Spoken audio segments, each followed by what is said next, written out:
Bonjour à tous. Notre sol est une mine de matériaux et comporte de nombreuses ressources naturelles. Mais faut-il pour autant tout consommer sans considération?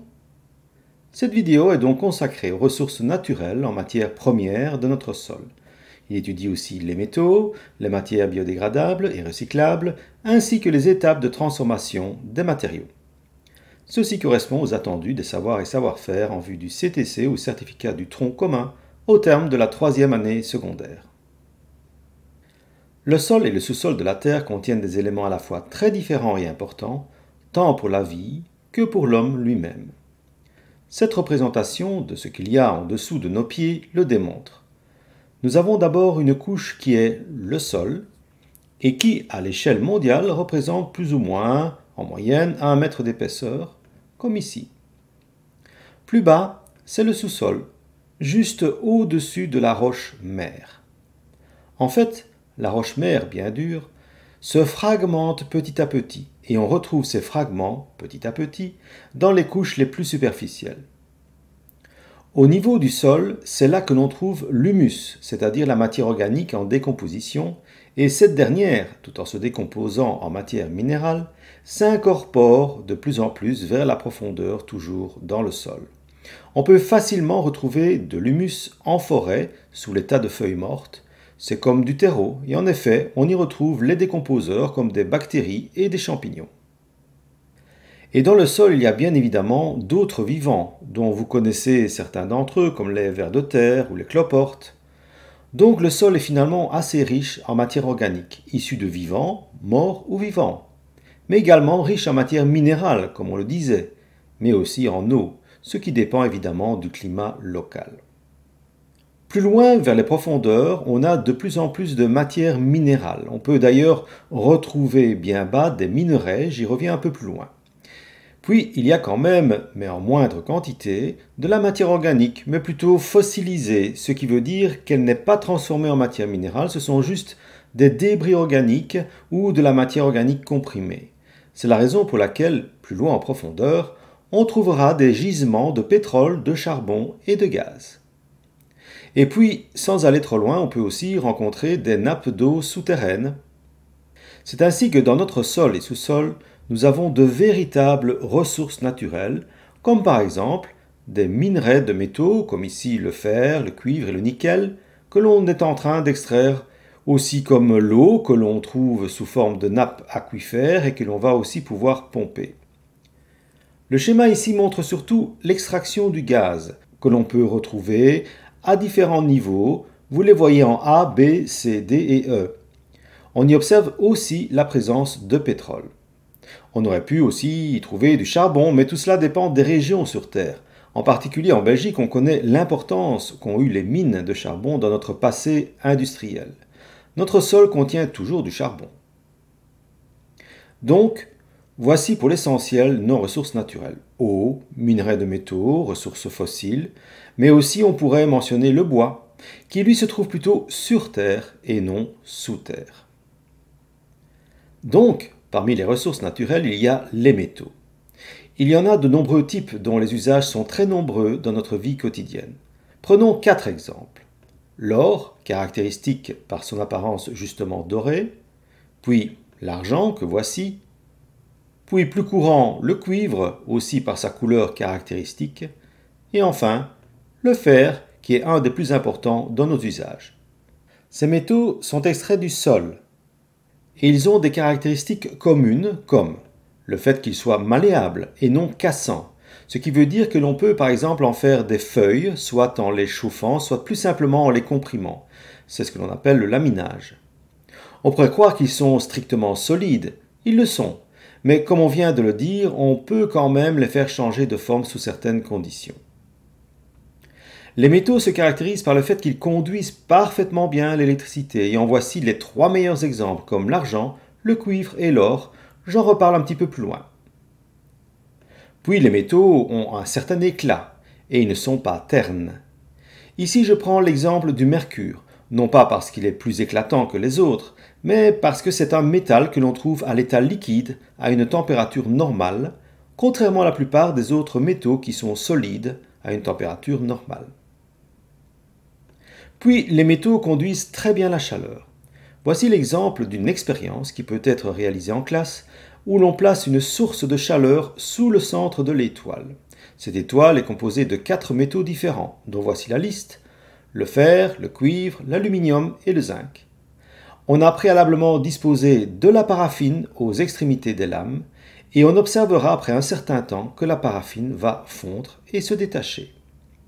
La fusion de la paraffine ne se fait pas en même temps pour chaque métaux. En effet, certains métaux conduisent plus vite la chaleur, comme le cuivre.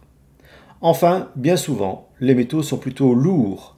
En effet, leur masse volumique est plus élevée que les autres éléments que l'on trouve dans la nature. Vous devez aussi le savoir. Les métaux ont un usage courant. Le fer est utilisé dans l'industrie, pas seulement l'industrie des chemins de fer, mais aussi dans la plupart des véhicules de transport et dans la fabrication de l'acier, qui est un alliage de fer avec un peu de carbone. L'acier est plus solide que le fer seul. Puis, même si l'or et l'argent sont des métaux plus rares, ils sont utilisés en infime quantité dans l'électronique et les circuits électriques. En effet, ils sont conducteurs d'électricité. Autre exemple, le cuivre, quant à lui, est le métal d'usage courant pour tout ce qui est électricité. Donc, dans les circuits électriques, les bobines, ainsi de suite. Tous ces métaux extraits des profondeurs de notre sol sont donc des ressources offertes par notre planète. Et on est en droit de penser que ces ressources s'épuisent, d'autant plus qu'elles ne se renouvellent pas vraiment toutes seules. Donc, on doit être conscient que nous appauvrissons notre terre au fur et à mesure que l'on extrait ces matériaux pour des usages qui deviennent parfois déraisonnables, il faut le dire. Qu'est-ce qui fait qu'un produit est biodégradable ou qu'il est recyclable? Et puis, quelle est la différence entre les produits biodégradables et compostables? Voilà des questions plutôt compliquées, essayons de simplifier.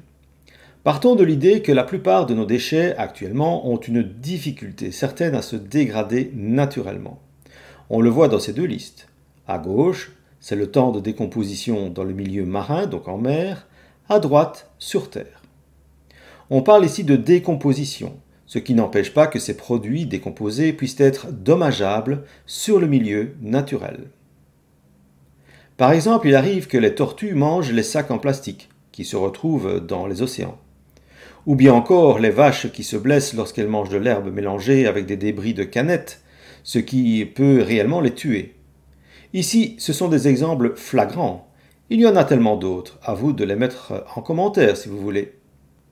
Donc c'est important de se servir des poubelles pour se débarrasser des déchets. Et beaucoup mieux encore, de faire un tri des déchets pour les valoriser, c'est-à-dire les recycler. On en parle un peu plus loin. Mais dans les deux listes ci-dessus, tout peut être trié ou recyclé. Ces déchets sont donc recyclables. À vous de jouer. Maintenant, parmi les déchets, il y en a des biodégradables. Biodégradable veut dire que le matériau ou la substance en question peut se décomposer en d'autres substances non dommageables pour la nature. En général, cela se transforme en dioxyde de carbone, en eau et en méthane sous l'action d'organismes vivants extérieurs à ces substances, comme les bactéries et les champignons. Bien entendu, vous allez me dire que le CO2 et le méthane sont des gaz à effet de serre, donc c'est pas très bon. C'est la raison pour laquelle il vaut mieux que les dites substances ne se biodégradent pas trop vite. Le compostage est un processus naturel ou industriel. Naturel et lent, car tu peux avoir un compost au fond de ton jardin et y laisser les restes du repas. Industriel pour la fabrication du terreau, mais aussi pour la fabrication de biogaz, grâce au processus de biométhanisation. En fait, on récupère le méthane issu de la décomposition de la matière organique et en soi, c'est recycler la matière organique, donc la valoriser. Tout ce qui est compostable est biodégradable, mais attention, l'inverse ne l'est pas nécessairement. Voici des exemples de ce qui est compostable, donc biodégradable. Il n'y a rien d'inhabituel par rapport à ce que tu sais. Et voici des exemples de ce qui est biodégradable mais non compostable. En effet, certains bioplastiques, à base végétale et de maïs par exemple, sont à considérer comme biodégradables, mais ce n'est pas parfait, car ils contiennent quand même une base d'hydrocarbures, c'est-à-dire de produits à base de pétrole. Certains papiers et cartons aussi, mais attention, là aussi, certaines parties contiennent parfois des métaux et il faut bien trier. C'est très complexe et finalement, la meilleure attitude, c'est d'avoir son emballage réutilisable. La matière organique se transforme donc facilement par compostage. Mais qu'en est-il des autres matières comme les métaux, les plastiques, ainsi de suite? Regardons les composants métalliques contenus dans un smartphone ainsi que leur origine. C'est impressionnant de savoir qu'il y a autant de composants dont tu trouves ici les symboles chimiques.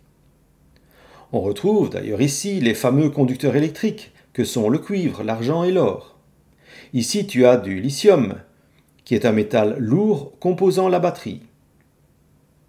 En dessous, tu vois par exemple qu'il faut aller jusqu'au Chili pour extraire ce métal. Il n'y a peut-être pas beaucoup d'or dans un GSM comme 30 microgrammes, mais quand on sait qu'il y a plus ou moins 10 milliards de smartphones dans le monde, plus que le nombre d'êtres humains, on peut comprendre la quantité des métaux qui sont extraits et que les minerais s'épuisent irrémédiablement. On comprend aussi qu'il faut aller loin pour trouver ces métaux et que tout ça n'est pas très écologique. En plus, certains métaux comme le cobalt sont parfois extraits par des enfants en Afrique. Bref, le recyclage est une solution. Comment cela se passe-t-il après avoir déposé son smartphone dans un point de collecte? D'abord, il est testé et s'il est réparable ou fonctionnel, il peut être revendu à des prix solidaires, à des associations par exemple. S'il n'est pas réparable, il est envoyé dans un circuit de recyclage. Un premier tri sera fait et entre autres, la batterie est retirée puisqu'elle contient des métaux lourds toxiques.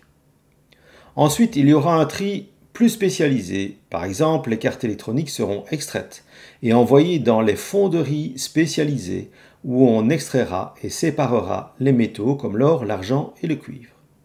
Les composants récupérés pourront être réutilisés en bijouterie ou à nouveau en électronique. Et puis, ce qu'il reste, différents métaux et plastiques, sont broyés, puis séparés à l'aide de techniques différentes comme l'aimantation, ou encore le tri par densité, un système où on récolte grâce à un système de flottaison des matières, ou encore le tri optique, où le lecteur optique est capable de reconnaître différents types de plastique. Puis, vous l'aurez compris, les différents composants seront envoyés vers les différentes filières de valorisation. Chaque composant servira à construire d'autres objets. Maintenant, tu dois être capable de trier les matériaux en recyclables ou biodégradables. Les matières ou matériaux biodégradables sont toutes les matières compostables, c'est-à-dire la matière organique, mais aussi certains matériaux fabriqués par l'homme pour les rendre biodégradables, comme certains plastiques, papier ou carton. Tous les déchets, pour la plupart, sont recyclables. La valorisation des déchets et donc le recyclage a des effets très positifs. Mais le fait de ne pas le faire a des effets négatifs. Recycler signifie respecter les ressources de la Terre. Et ne pas recycler, c'est accepter que les ressources de la Terre s'épuisent. Et elles ne se renouvellent pas d'elles-mêmes, il faut le savoir. Recycler, c'est aussi réduire le volume des déchets, et somme toute, c'est économique, car on utilise des matériaux que l'on ne doit plus à nouveau extraire.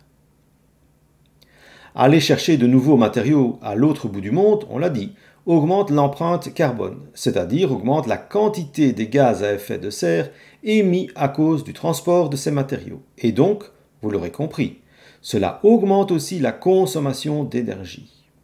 Jeter et ne pas recycler, c'est aussi autoriser que l'on détruise l'environnement et donc autant respecter les écosystèmes et notre biodiversité. La recherche scientifique dans tout ce qui est recyclage aboutit à des processus intéressants, comme la biométhanisation, où on se sert de la matière organique pour créer des gaz et donc de nouvelles énergies. Et enfin, il faut bien le condamner. L'extraction de nouveaux matériaux dans certains pays oblige certains enfants à travailler dans les mines. C'est déplorable et inacceptable. Voilà, cette vidéo est terminée. À très bientôt pour une autre vidéo.